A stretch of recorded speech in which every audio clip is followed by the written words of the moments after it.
Everyone in the village feared her name. They whispered it only in hushed tones, as though the mere sound might invite her wrath. Madam Sita. She was a mother-in-law, unlike any other. It was said her whispers could kill a reputation, her sharp tongue could cut deeper than a knife, and her cold stare, that stare, could make even the bravest man tremble like a child. So when her only son, Arjun, returned home one summer with a new bride, the village buzzed like restless bees. The bride's name was Meera, sweet, gentle, delicate, like the jasmine flowers she often wore in her hair. She had eyes full of dreams, a smile warm enough to soften even the hardest heart. But the villagers did not smile. Instead, they shook their heads, whispering behind closed doors, "Poor girl, she doesn't know where she has stepped." Another voice, "Let's see how long she survives in that house."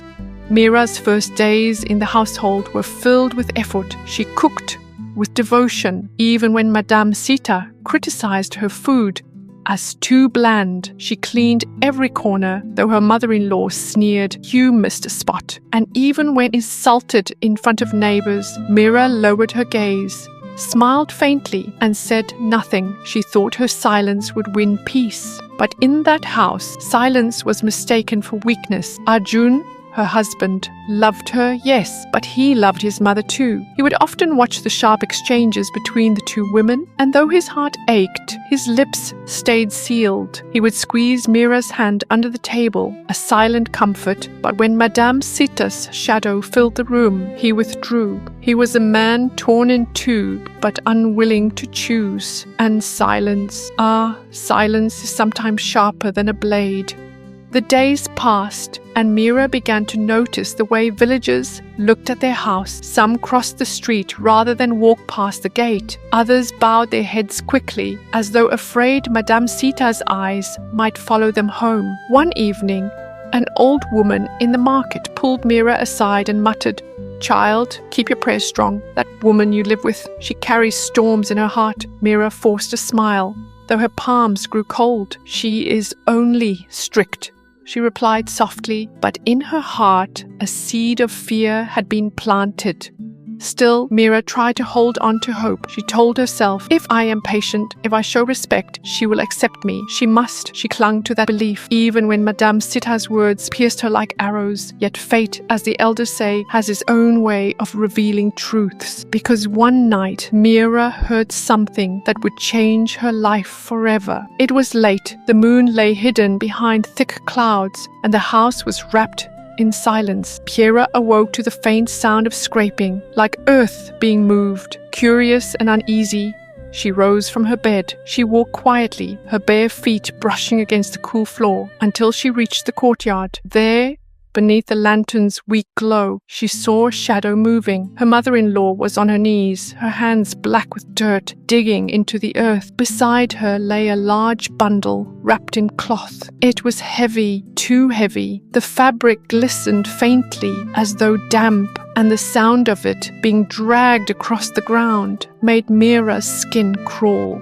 She froze, her breath caught in her throat, her heart pounded so loudly she feared it would give her away. At that moment, Madame Sita looked up, her eyes sharp and glowing like predators met Meera's, and then she smiled, a slow, chilling smile that did not belong to a mother or even a human heart. Her voice was low, steady, carrying a threat hidden behind sweetness. "You should be sleeping, child. The night is not kind to curious women." Meera told herself it was just a dream. Yes, it had to be. Surely no one would be digging in the courtyard at midnight, burying heavy cloth bundles in the soil. Surely it was her imagination. But when she awoke the next morning, her heart sank, for Madame Sita's fingernails were caked with dirt, and her hands carried the sharp, metallic smell of iron. And Meera knew what she had seen in the lantern's glow was no dream. She tried to ignore it. She tried to busy herself with chores, with cooking, with prayer. But every time she passed the courtyard, her eyes strayed to that patch of freshly turned earth. It seemed darker than the rest, heavier, as though it was guarding a secret beneath. That night, she whispered to Arjun, "I saw your mother bury something." Arjun frowned, weary and defensive. "Meera, you were half asleep. My mother is strict. Yes, but she would never do such a thing." "But I saw it with my own eyes," she pleaded. Arjun pulled his hand away. "Enough, do not speak of this again." And with those words, her last hope of comfort slipped away. Days turned into weeks. Meera's body began to weaken. Food that once filled her belly now left her nauseous. Her hands trembled when she worked. Her lips lost their color, and the spark in her eyes began to fade. Each time she ate, she tasted bitterness, strange, sharp, lingering. She wondered, was it the food or was it the cook? The neighbors began to whisper. One woman muttered near the well, "She looks pale, sickly." Another answered in a hushed tone, "Don't you know that woman Sita has poisoned before?" And then came the story Meera had never heard. A servant girl, years ago, had dared to defy Madam Sita. She was found lifeless by the river, her lips stained blue, her body cold. The villagers had gossiped, of course, but no one dared accuse the mistress of the house. Fear sealed their lips. Meera listened, her heart pounding, and realized perhaps her own body was slowly being led to the same fate. One evening, as she forced herself to sip a bowl of broth, she caught Sita's gaze from across the room. The old woman's lips curved, not in kindness, but in a smile that spoke of triumph, a smile that said, "I hold your life in my hands." Meera's spoon clattered against the bowl. She forced herself to swallow, even as her throat burned. She wanted to scream. She wanted to tell the entire village, but who would believe her? No one dared stand against Madam Sita. And yet, deep down, Meera knew this was not the end, because the bundle buried in the courtyard was not just an object, it was a secret that once unearthed would tear the entire family apart. What she didn't know was that the truth waiting beneath the soil would ruin everything. Arjun began to notice the change in his wife. Her cheeks grew pale, her steps unsteady, her laughter all but gone. He would look at her with worry, but when he turned to his mother for answers, Madame Sita's eyes filled with crocodile tears. "Oh, my son," she wept, clutching his arm, as if she were the victim. "This girl has brought a shadow into our home ever since she arrived. Misfortune has followed us. Can't you see? She wants to steal your heart and destroy this family." Her voice quivered with practiced sorrow, and her tears stained the edge of her sari. Arjun wavered, torn between the woman who had raised him and the woman he had chosen as his wife. He said nothing, but his silence pressed on Meera like a stone. But silence could no longer protect her, because Meera's nights were now filled with fear, the memory of the buried bundle in the courtyard, the taste of bitterness in her food, and the mocking smile of her mother-in-law haunting her at every turn. One evening, when the house had grown quiet and Sita had gone to visit the temple, Meera's desperation gave her courage. She crept through the dim hallways, her heart beating so loud she feared it might betray her. Her eyes landed on a door, always locked, always forbidden, the storeroom. Her hands trembled as she turned the rusty key she had once glimpsed, hidden in the kitchen. With a soft click, the lock gave way.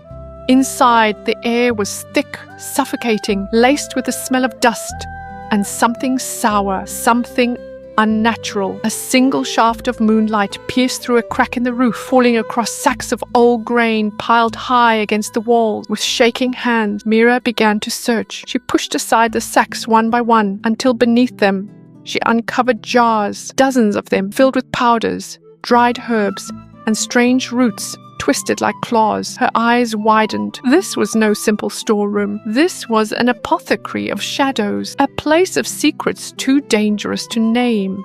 At the far corner, she found a wooden box. Its lid creaked as she lifted it, and inside lay bundles of letters stained with tears. Their words, desperate. "Please, Madam Sita, lift your curse from my family. I beg you, spare my child. Do not take my husband's life." Each letter was a plea from the villagers, begging her mother-in-law to stop her curses. Meera's breath caught. The neighbors had feared her for a reason. The rumors were true.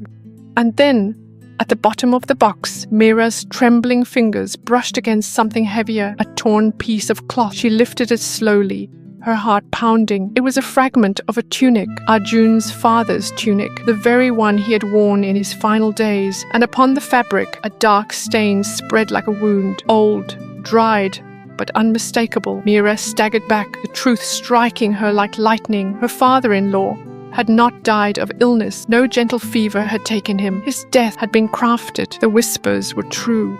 Meera clutched the cloth to her chest, her body shaking. The walls of the storeroom seemed to close in around her, heavy with the weight of hidden sins. But what she did not yet know was that her discovery was only half the story, because the darkness her mother-in-law carried in her heart had not stopped with one man's death, and the betrayal waiting ahead would cut even deeper.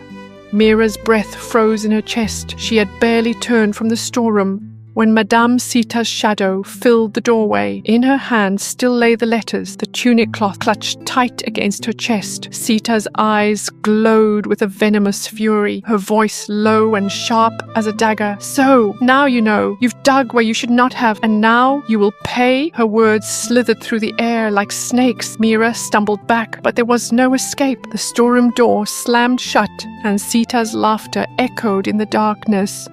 That night, the house smelled of ghee and spices. A feast was being prepared. The neighbors could smell it drifting into the street. Lavish, rich, unlike anything cooked in weeks. Madam Sita called out with false sweetness, "Tonight we shall eat together as a family." She laid the dishes on the table, steaming curries, fragrant rice, golden sweets glistening with syrup. Her bangles clinked as she served with her own hands. Her smile stretched thin, hiding her rage. Meera sat trembling, her heart pounding so violently she feared the others might hear. She dared not touch the food, but her mother-in-law's watchful eyes pinned her like a hawk circling prey. Arjun sat between them, his face drawn, his mind a storm. For days he had seen his wife fading, her health draining, and tonight something in his mother's voice, in her insistence, in her hollow smile, struck him like a warning. The family sat in silence. The only sound was the clink of serving spoons and the steady creak of the oil lamp. At last, Arjun's voice broke the stillness. "Mother," he said firmly, "you will taste the food first." The words struck the table like thunder. Sita froze. Her hand stiffened, her eyes narrowing. The smile on her lips faltered. For the first time, silence wrapped around her. The room grew heavy. Meera's breath caught. Even the lamp's flame seemed to flicker, uncertain. Arjun's gaze did not waver. "Taste it," he repeated. Sita's hands trembled slightly, but pride was her greatest weakness. Her son's command pierced her like an insult, and her rage burst forth. With a voice trembling between fury and pride, she hissed, "How dare you? Do you not know what I've done for this family? Do you not know the sacrifices I've made? It was I who kept this house safe, I who silenced the enemies who gossiped against us." Her eyes burned, her words spilling like poison. She could no longer keep hidden. "I killed your father, yes, your precious father, when he planned to leave me for another woman. I have silenced servants, cursed neighbors, ruined anyone who dared to defy me. And now," she turned her glare upon Meera, "now this girl thinks she can strip me of my power. But I will rid myself of her too." The confession hung in the air like smoke. Meera gasped, her trembling hand clutching the edge of the table. And Arjun sat in stunned silence, the weight of his mother's words crashing down on him like stones. The woman he had trusted all his life had poisoned his father, had terrorized the village, and now sought to destroy his wife. But for the first time, his heart chose, and this time it did not choose blood. He pushed his chair back, his voice steady and cold. "Enough, mother. No more lies. No more poison. This ends tonight." His eyes met Meera's, and in that moment, she saw it. Her husband had finally broken free of his mother's hold. But what came after, no one in the village would ever forget.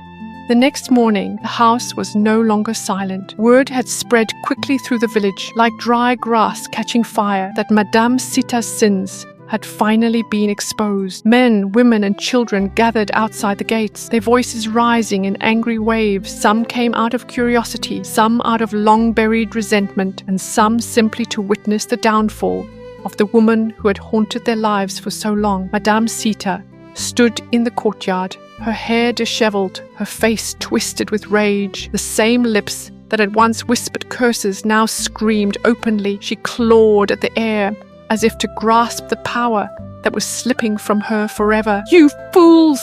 she spat. "You think you've won? You think I am finished? No bride will ever know peace in this house again. Do you hear me? No peace!" Her shrieks pierced the morning air, and as she was dragged away, her bangles clattering against her wrists, some swore they felt the ground tremble. The patch of soil in the courtyard, where Meera had once seen the bundle buried, seemed to shift, as though restless spirits were stirring beneath. Neighbors crossed themselves, muttering prayers. Others whispered, "Her curses live longer than she does."